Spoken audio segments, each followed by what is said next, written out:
capítulo 35 do livro de Jó diz assim: E Eliú, além disso, falou: Pensas ter por direito isto que disseste? Mais justo sou eu do que Deus? Porque tens dito: Que vantagem tirarei eu disso? Ou que proveito terei do meu pecado? Eu te responderei as razões a ti e aos teus companheiros contigo. Olha para os céus e vê e considera que as nuvens são mais altas que você. Se pecares, o que farás contra ele? E se as tuas rebeliões se multiplicarem, o que lhe farás tu? Se justo fores, o que darás a ele? Ou o que ele pode receber da tua mão? A outro homem como tu, a tua impiedade danificará. E ao filho do homem aproveitaria a tua justiça? Por causa da multidão das violências, os homens clamarão e se lamentarão pelo poderio dos grandes. E ninguém diz: Onde está Deus? O meu Criador, que dá canções na noite, que nos ensina mais do que os animais da terra e nos faz mais sábios do que as aves dos céus? Clamarão, mas ele não ouvirá devido à soberba dos maus. Certamente Deus não ouvirá a vaidade, nem olhará para ela o Todo-Poderoso. Embora tenhas dito que não ouvirás, julgamento há diante dele, e por isso espera nele. Mas agora, porque a sua ira ainda não visita, nem considera com rigor a arrogância. Por isso Jó abriu a boca inutilmente e multiplica palavras sem sabedoria. O capítulo 35 do livro de Jó vai falar sobre Eliú e os seus 3 amigos. Falam sobre palavras contra a situação de Jó. Eliú explica para Jó sobre a soberania e o poder de Deus. Era como se ele estivesse persistindo naquilo, alfinetando Jó diante da situação que ele se encontrava. Eliú, ele não desiste de falar sobre o pecado. Ele fala que a desobediência atrai a opressão e ele acusa Jó de ser vão. Ele fala que ele está nessa condição porque ele não confiou em Deus. Ele o fala que Deus está irado com Jó, devido à impiedade de Jó. E Jó escuta todas essas palavras e faz com que o seu coração se apresente diante de Deus. Porque Jó, ele via aquela situação, os seus amigos falando dele, menosprezando a fé de Jó, menosprezando tudo o que Jó tinha dentro dele. Porque realmente Deus, ele não olha a aparência, mas ele olha o que tem dentro do coração. Jó entendia muito bem isso. E Jó não podia negar a ninguém sobre a sua doença, sobre a sua situação, porque era claro, nítido, todos podiam ver, todos podiam saber a situação e as perdas de Jó naquele momento.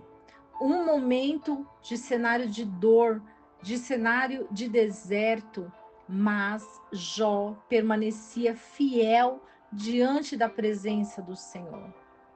Jó se mantinha firme porque ele sabia que aquele tempo era um período onde Deus o estava experimentando, onde Deus pôde liberar os ataques do maligno para que Jó pudesse entender quem ele era diante de Deus.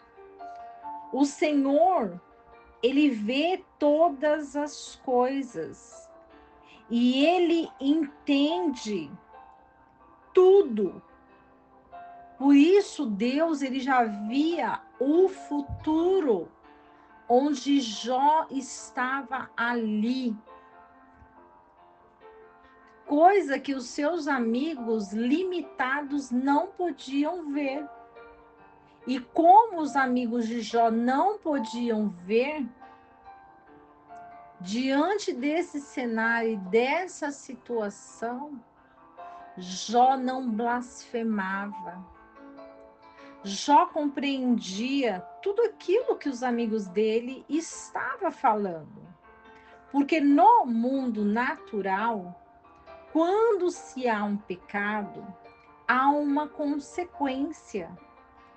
E o que Jó estava passando, segundo os estudiosos e de acordo com os sábios que estudam a palavra de Deus, nada mais era aquela situação e aquele cenário de dor uma consequência de um pecado.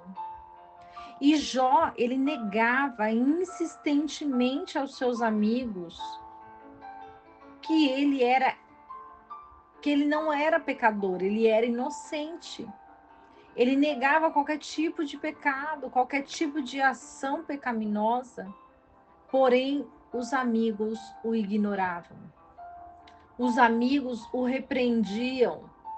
Os amigos falavam para ele que aquela situação era uma situação onde Jó teria que revelar o seu pecado e se arrepender para não morrer. Jó estava sentindo a morte, ele estava à beira da morte, porém, ele queria entender toda aquela situação, porque a alma de Jó justificava ele. A alma de Jó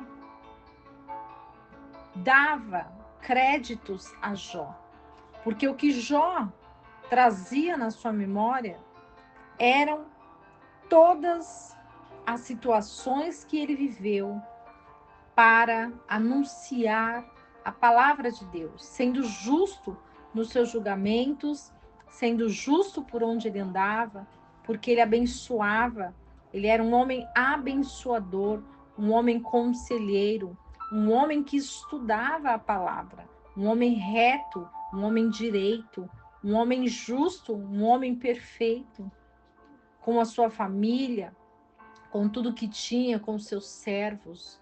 Ele cumpria as leis e os princípios espirituais. E por isso Jó foi abundantemente abençoado. A sua vida era luz para aqueles que podiam ver. A sua vida era um exemplo a ser seguido. A sua vida era um reflexo da vitória que Jó tinha diante da presença de Deus. Porém, os amigos não queriam acreditar em tudo aquilo que Jó falava, nas suas justificativas, no seu direito de se expressar, de se justificar, de se aprovar. E quantas vezes falar talvez seja desnecessário para quem não quer ouvir. Mas Jó, ele mantinha sua posição, mesmo diante da dor. Que o Senhor abençoe e edifique a sua vida. E que não esqueçamos o versículo que diz: conhecereis a verdade e a verdade vos libertará.